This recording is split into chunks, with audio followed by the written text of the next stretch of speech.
Winners and losers for the Vikings win over the Browns in London. First winner is Kevin O'Connell. Took a lot of flack last week for his play calling, rightfully so. This week with that patchwork offensive line, I think this is one of the best games he's called this year. A lot of quick passes to start, pounding the rock with Jordan Mason, putting Carson Wentz in advantageous situations. Carson Wentz played a very solid game as well, but overall, Kevin O'Connell, great play calling today.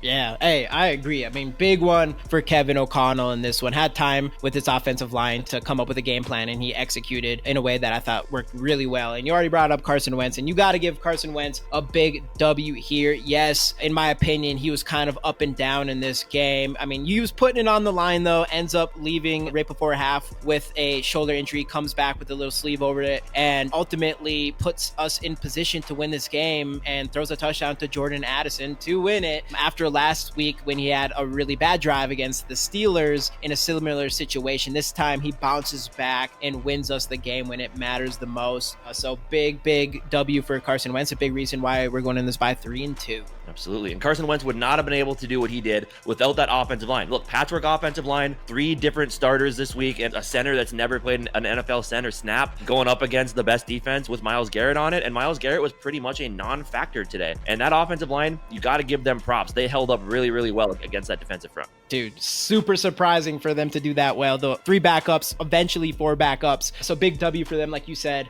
And obviously, it's tough to do anything when you don't have someone who can catch the ball or 2 people to catch the ball. And it's the best wide receiver in the NFL, going over 100 for 2 straight weeks. And Justin Jefferson coming up big when we really need him to. And of course, another guy who unfortunately didn't see the field until after the first quarter, and Jordan Addison. But he shows you why he needs to be on the field as long as he is, being a good boy and things like that, and deserves to be, because he's that important, especially in the red zone. Gets that other, I mentioned earlier, gets the other side of the game-winning touchdown from Carson Wentz. Getting free 3, big plus having him back on this offense. Yeah, and I guess winner on defense is that fourth quarter defense. Look, we were getting gashed in the run game all day long. Stood up tall in the fourth quarter when you needed to, and forced Dylan Gabriel into some incompletions. So it's kind of sloppy early on, but when you need him to step up in the fourth quarter, they did. Yeah, and on the other side of that, though, the most of the game, the run defense was obviously terrible. Judkins ran all over us, just like Gainwell did the week before. Something needs to be figured out there, otherwise it's going to be the Achilles heel for the rest of the season.